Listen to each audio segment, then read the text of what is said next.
Hello students, আমি Nitish sir জ্ঞানজ্যোতি coaching সেন্টারের পক্ষ থেকে তোমাদের প্রত্যেককে জানাই আরও একবার স্বাগত।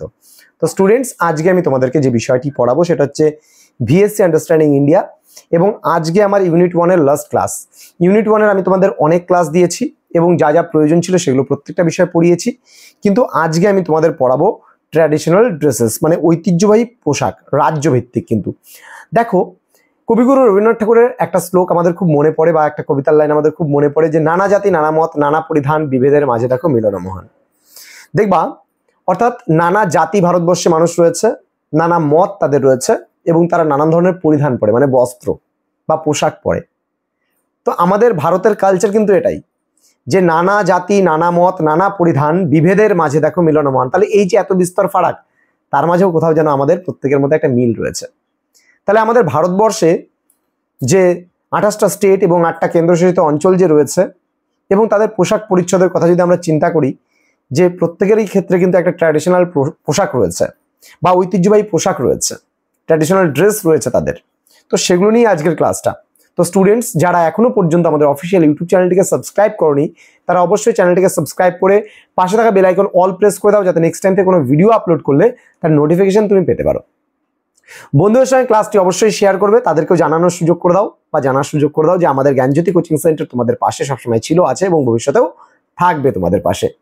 এবং তোমাদের ধারাবাহিকভাবে এই যে ক্লাসগুলো, সেটা একমাত্র ওয়ান অ্যান্ড অনলি আমাদের যে ইউটিউব চ্যানেল, সেই চ্যানেলেই কিন্তু পসিবল, বা আমাদের সেন্টারেই পসিবল। কারণ দেখবে যে আমাদের প্রত্যেকটা সাবজেক্টের প্রত্যেকটা টিচার কিন্তু ধারাবাহিকভাবে তোমাদের ক্লাসগুলো দিচ্ছেন, ইউনিট ওয়াইজ ক্লাসগুলো দিচ্ছেন। তোমরা দেখতে পাচ্ছ প্রতিটা স্যার ম্যাম তোমাদের জন্য কিভাবে পরিশ্রম করছে। ওই একটা বইয়ের মাঝপাতা থেকে একটা নোটস আলোচনা করে দিলাম দেখে দেখে, this is not a teaching profession. Okay, তো আমরা একমাত্র ইউটিউব চ্যানেল যেখানে আমরা তোমাদেরকে কিন্তু প্রত্যেকটা বিষয় ধারাবাহিকভাবে প্রোভাইড করছি। এবং তারপরে বিজনেস, ব্যবসাটা প্রত্যেকের ক্ষেত্রেই হয়। আমরা তোমাদেরকে এটাই বোঝানোর চেষ্টা করছি যে একটা সেন্টার বা একটা সেট আপ তৈরি করতে গেলেও কিন্তু অনেকটা পরিশ্রমের প্রয়োজন হয়। এত টিচাররা তোমাদের জন্য কাজ করছেন, তাদের সামান্য কিছু স্যালারি দেওয়ার প্রয়োজন আছে। তো তারা খাবে কি, তারা চলবে কিভাবে? এই যে তোমাদের নোটস পত্রগুলো তৈরি করার জন্য একটা নন টিচিং একটা প্রফেশনের সঙ্গে তো কিছু টিচার যুক্ত আছে, তাহলে তারা তোমাদের জন্য নোটগুলো তৈরি করছে, তাহলে তার একটা খরচ আছে, আমাদের ইন্টারনেটের খরচ, আমাদের পুরো সিস্টেমেটিক ওয়াইজ, যার জন্য আমরা সামান্য কিছু ফি তোমাদের থেকে নিয়ে আমরা কিন্তু এই সেন্টারটাকে চালাচ্ছি। সুতরাং তোমরা বুঝবে যে কোনটা ঠিক কোনটা ভুল। কেউ আছে এই এত টাকায় সম্পূর্ণ নোটস নিয়ে নাও, অত টাকায় সম্পূর্ণ নোটস নিয়ে নাও, এগুলো থেকে দূরে থাকবে। তোমাদের কলেজের আশেপাশেও শোনা যায় যে বিভিন্ন ক্যাফের দোকানদাররা নোট বিক্রি করছে। দেখো, নোটস তো একটা বই কিনে নিলেও তুমি পেয়ে যাবে, তার জন্য কোনো ক্যাফের দোকানদারের কাছে গিয়ে জেরক্স নিতে হবে না। বারবার করে বলছি, কোনো ক্যাফের দোকানদাররা কিন্তু মানে তারা কিন্তু ওই যে ক্যাফের দোকান করে বসে আছে, তারা কিন্তু প্রফেশনাল টিচার না। তারা জানে না কোন নোটসটা তোমাকে দিতে হবে। কিছু কিছু ক্যাফের দোকানদার চুরি করে, এটা চুরি করাই বলবো আমি, তার কারণ আমাদেরকে না জানিয়ে গোপনীয়ভাবে কোনো স্টুডেন্টের নাম করে নোটটাকে নিয়ে তারপরে ক্যাফেতে বিক্রি করছে। তো এটা কখনোই উচিত না। তোমরা এগুলোকে যদি কোথাও জানতে পারো তাহলে আমাদের অবশ্যই ইনফর্ম করবে, জানাবে। যদি এই ধরনের ঘটনা কোথাও ঘটে থাকে এবং আমাদের জ্ঞানজ্যোতি কোচিং সেন্টার নোট কিন্তু ওপেনলি যদি বিক্রি হয়, তাহলে অবশ্যই জানাবে। তো স্টুডেন্টস দেখো, আজকে আমাদের আলোচনার বিষয় যেটা ছিল সেটা বলার আগে আমি তোমাদের বলি যে অনলাইনে তোমরা যদি আমাদের কাছে সরাসরি পড়তে চাও, ক্লাস করতে চাও, আমাদের প্লে স্টোরে আগামী সেমিস্টার থেকে অ্যাপ্লিকেশন আসছে। তোমরা সেই অ্যাপ ইনস্টল করলে, ডাউনলোড করলে সেখানেই আমাদের কোর্সগুলো পেয়ে যাবে, এবং সেখানে প্রত্যেকটা ক্লাসের রেকর্ডেড ওয়েতে ক্লাস থাকছে, প্লাস তোমাদের লাইভ ক্লাসেরও বন্দোবস্ত রয়েছে। প্রত্যেকটা জিনিস আমরা ডাউট ক্লিয়ারিং সেশনও কিন্তু দিচ্ছি। এমন না যে তোমাদের রেকর্ডেড ক্লাস দিয়ে দিলাম, তোমাদের নোটস দিয়ে দিলাম, তোমাদের কোনো প্রবলেমই শুনবো না, এমনটা কিন্তু আমরা কখনোই করি না। ওই নোটস বিক্রি করে ক্যাফের দোকানদার যদি তোমার কোনো সমস্যা হয়, দেখবে একটা জিনিসও তোমায় বুঝিয়ে দিতে পারবে না। তোমাকে যে এই নোটসগুলো দিয়ে দিচ্ছে, তোমরা কি করো, ওগুলো নিয়ে পড়ো, দেখো একটু পয়সা কম, 100 টাকায় দিয়ে দিচ্ছে তোমাকে সব নোটস, খুব আনন্দ, আমার কাছে তো সেই নোটস আছে, চল পড়াশোনা করি। জিনিসগুলোকে বুঝবে, কারা টিচার নয়, কাদের অভিজ্ঞতা আছে, এই জিনিসটা বোঝার চেষ্টা করবে, তবেই কিন্তু তোমরা ভালো একটা জায়গায় এই দুর্নীতিগুলোকে রুখতে পারবে। তো যাই হোক, কথা বাড়াবো না। আমাদের কাছে কোর্স করতে চাইলে আমরা পুরো প্যাকেজটা নিই মাত্র 999 রুপিস। দেখো, মাসিক বেতন 20 টাকার সিস্টেমে আমরা পড়াচ্ছি, একটা সাবজেক্ট একটা টিচার, অনলি 20 টাকা।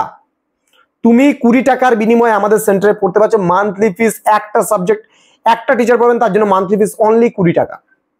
পুরো প্যাকেজ যদি আমাদের কাছে পারো 999 রুপিস। শুধুমাত্র মেজরের জন্য আমরা তোমাদের কাছ থেকে চার্জেস করছি 500 রুপিস, কারণ মেজরের জন্য স্পেশাল ট্রিট করার প্রয়োজন আছে তোমাদের। প্রতিটা টিচার ক্লাস নিচ্ছেন একদিন দুদিন করে মেজরের ওপরে, যার জন্য বলছি জিনিসগুলোকে বোঝো তারপরে ক্লাস করো। চলো শুরু করছি। প্রথমে আমরা চলে আসবো অন্ধ্রপ্রদেশ। অন্ধ্রপ্রদেশে যদি আমি খুব ফেমাস বলি, দেখো আমি তোমাদেরকে আগের দিনও ক্লাসে বলেছি যে এখানে ট্র্যাডিশনাল ড্রেসেস অনেক কিছু থাকবে, কিন্তু সেই ট্র্যাডিশনাল ড্রেসেস গুলো সব জানার আমার দরকার নেই। আমি জানবো ইউনিক কোনটা, আলাদা কোনটা, ওটাই কিন্তু পরীক্ষা আসবে। অন্ধ্রপ্রদেশে যেমন কুর্তা, ধুতি, লুঙ্গি, পায়জামা এগুলো সবাই পরে, সমস্ত স্টেটেই কম বেশি তুমি এই ধরনের পোশাকগুলো দেখতে পাবে। মহিলারা কি পরে, তাঁত ও সিল্কের শাড়ি সব জায়গায় কম বেশি দেখতে পাবে, সালোয়ার কামিজ সব জায়গায় কম বেশি দেখতে পাবে। তাহলে অন্ধ্রপ্রদেশে এটা কিন্তু কোনো কিছু ফেমাস নয়, সুতরাং অন্ধ্রপ্রদেশের ঐতিহ্যবাহী পোশাক না পরলেও চলবে বা মনে না রাখলেও চলবে। অরুণাচল প্রদেশ, অরুণাচল প্রদেশেরও আমরা যদি না পড়তে চাই তাও চলবে, কিন্তু মহিলাদের ক্ষেত্রে অরুণাচল প্রদেশে স্লিপলেস কামিজের কথা তোমরা মনে রাখতে পারো, লম্বা জ্যাকেট সহ, একদম লম্বা জ্যাকেট সহ একটা স্লিপলেস কামিজ মহিলারা ব্যবহার করেন।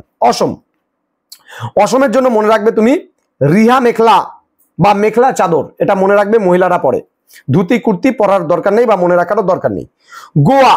গোয়াতে হচ্ছে পানো ভুয়াজু মেয়েরা পরে, তোমার হচ্ছে নবভারী শাড়ি মেয়েরা পরে। আর গোয়াতে যদি দেখি আমরা পুরুষদের ক্ষেত্রে বাঁশের টুপিটা মনে রাখবা, হাফ প্যান্ট, উজ্জ্বল রঙের শার্ট, এটা গোয়ার কিন্তু ট্র্যাডিশনাল পোশাক। সমুদ্রের ধারে খুব সুন্দর সুন্দর কালারফুল ড্রেস পরে কিন্তু বসে থাকে, বুঝা গেল। তো গুজরাটের পুরুষরা কিন্তু ক্রোনো এবং কেদিউ পরে, তো এটা মনে রাখতে হবে আমাদের। আর মহিলাদের ক্ষেত্রে খুব একটা বেশি কিছু মনে রাখার দরকার নেই। আচ্ছা, হরিয়ানাতে পাগড়ি মনে রাখবে, পুরুষদের ক্ষেত্রে পাগড়ি, ধুতি, কুর্তা, এবং মহিলাদের ক্ষেত্রে দামান, কুর্তি, লম্বা রঙিন কাপড়ের জড়ি দিয়ে সজ্জিত চুন্ডার। হিমাচল প্রদেশে হিমাচলি টুপি আছে, পুরুষদের ক্ষেত্রে পায়জামা, কুর্তা, তো এটা সব জায়গায় কমন, না পড়লেও চলবে। হিমাচল প্রদেশে যদি আমরা মহিলাদের কথা বলি তাহলে সালোয়ার, রাহিদেটা মনে রাখবা, রাহিদে আর ঘাগরা চোলি। হিমাচল প্রদেশে রাহিদে আর ঘাগরা চোলি এটা মহিলারা পরে, খুবই গুরুত্বপূর্ণ। জম্মু কাশ্মীরে মনে রাখতে হবে তোমাকে মহিলাদের ক্ষেত্রে যেটা ইম্পর্টেন্ট, ফেরান আর বোরখা হচ্ছে জম্মু কাশ্মীরে খুব ফেমাস। কর্ণাটক যদি বলি কাঞ্চিপুরম বা কাঞ্জিভরম শাড়ি খুব ফেমাস, মনে রাখবে মহিলাদের ক্ষেত্রে। কেরলে যদি বলো কেরলিয়ান শাড়ি মহিলাদের ক্ষেত্রে, আর পুরুষদের ক্ষেত্রে মুন্ডু, লম্বা পোশাক। ওকে, দেন মহারাষ্ট্রে যদি বলি ওদেরও পাগড়ি আছে, মহিলাদের ক্ষেত্রে শাড়ি, এটা সেরকম ভাবে কিছু, বা লুগদা মনে রাখতে পারো, লুগদা, এখানে লুগদা এক ধরনের শাড়ি, মহারাষ্ট্রে মহিলারা যে শাড়ি পরেন তাকে লুগদা বলা হয়, মনে রাখবে। মণিপুরে ইন্নাফি এবং ফানেক মহিলাদের ক্ষেত্রে। আর হচ্ছে পুরুষদের ক্ষেত্রে হেড গাড়ি আছে, যেটাকে আমরা পাগড়ি বলি বা হেড গাড়ি। ওকে, মেঘালয়ে যদি বলি মহিলাদের ক্ষেত্রে খাসি অর্থাৎ ধারা যেটাকে বলি আমরা। আর হচ্ছে তোমার মেঘালয়ের পুরুষরা কিন্তু কোট শর্ট পরে আর কি। হ্যাঁ, পাঞ্জাবে যদি বলি পাটিয়ালা সালোয়ার, আর পুরুষদের ক্ষেত্রে তেহমত আছে, মনে রাখবা। পশ্চিমবঙ্গে তো জানোই, নতুন করে আর বলার কিছু নেই, পুরুষরা এখন বর্তমানে ধুতি, পাঞ্জাবি, কুর্তা, শেরওয়ানি, লুঙ্গি পরে। এসি বলতে পারো, লুঙ্গি, ঠিক আছে। তো মহিলাদের ক্ষেত্রে শাড়ি, সালোয়ার কামিজ চলে এটা। ত্রিপুরার ক্ষেত্রে মনে রাখবা খুব ইম্পর্টেন্ট, মহিলাদের রিগনাই, রিসা, আর তোমার হচ্ছে রিকুতু। আর উত্তরপ্রদেশে যদি বলি আমরা পুরুষদের ক্ষেত্রে রয়েছে ধুতি, কুর্তা, শেরওয়ানি আর লুঙ্গি, আর মহিলাদের ক্ষেত্রে শাড়ি, লেহেঙ্গা, চলি, এটা মনে রাখবা, লেহেঙ্গা চলি উত্তরপ্রদেশে, ভেরি ভেরি ইম্পর্টেন্ট, সালোয়ার আর বোরখা। বিহারে তোমার পুরুষদের ক্ষেত্রে পাঞ্জাবি, পায়জামা, লুঙ্গি, ফতুয়া বলতে পারি আমরা, তারপরে ধুতির কথা বলতে পারি। মহিলাদের ক্ষেত্রে শাড়ি, সালোয়ার, বোরখা ইত্যাদি। উড়িষ্যায় যদি বলি পুরুষদের ক্ষেত্রে ধুতি, পাঞ্জাবি, পায়জামা, লুঙ্গি আছে, মহিলাদের ক্ষেত্রে শাড়ি, চুড়িদার, সালোয়ার আছে। তামিলনাড়ুতে যদি বলি কাঞ্জিভরম শাড়ি, তামিলনাড়ুতেও খুব ফেমাস, আচ্ছা পুরুষদের হচ্ছে ধুতি এবং শার্ট। ছত্তিশগড়ে যদি বলি পুরুষদের ক্ষেত্রে পায়জামা, পাগড়ি, কুর্তা, পাঞ্জাবি, ধুতি, মহিলাদের ক্ষেত্রে শাড়ি, লেহেঙ্গা, চলি, এটা মনে রাখবা, ছত্তিশগড়ের লেহেঙ্গা চলি চলে, সালোয়ার আছে, চুড়িদার আছে। নাগাল্যান্ডে তোমার পুরুষদের ক্ষেত্রে কিল্ট আছে আর ওলুংসু আছে, আর মহিলাদের ক্ষেত্রে আজু, জাংগাপসু, তারপরে মেখলা, নেইখ্রো, তোমার মায়ার টাস্ক ইত্যাদি। ঝাড়খণ্ডে যদি বলি পুরুষদের ভাগআন, গেঞ্জি, গামছা, কুর্তা, শার্ট, পায়জামা, আর মহিলাদের ক্ষেত্রে শাড়ি, পারথান ও পাঞ্জি। মধ্যপ্রদেশে যদি বলি পুরুষদের ক্ষেত্রে ধুতি, পাঞ্জাবি, পায়জামা, কুর্তা, শার্ট, জ্যাকেট, আর মধ্যপ্রদেশে মহিলাদের ক্ষেত্রে বাঁধন শাড়ি, লেহেঙ্গা, চোলি ইত্যাদি। তেলেঙ্গানা পুরুষদের ক্ষেত্রে ধুতি, শার্ট, কুর্তা, পায়জামা, উড়ুনি, আর মহিলাদের ক্ষেত্রে শাড়ি, তোমার হচ্ছে লাঙ্গা, ভনিস, সালোয়ার কামিজ। উত্তরাখণ্ডে যদি বলি পুরুষদের ক্ষেত্রে ধুতি, পাঞ্জাবি, কুর্তা, পায়জামা, গোল টুপি, আর মহিলাদের ক্ষেত্রে লং স্কার্ট আর ঘাগড়া চোলি শাড়ি রয়েছে। এই কটা পার্ট তোমরা যদি পড়ো তোমাদের পুরোপুরি কভার করে যাবে। সেরকম ভাবে খুব একটা বেশি মানে প্রশ্ন এখান থেকে আসবে না, এক দুটো প্রশ্ন আসতে পারে। যেমন আমি একটা বাঁশের টুপির কথা বললাম, গোয়াতে খুব ফেমাস, এটা একটু ভালো করে তোমরা পড়বা বা মনে রাখবা, খুবই ফেমাস বা খুবই গুরুত্বপূর্ণ।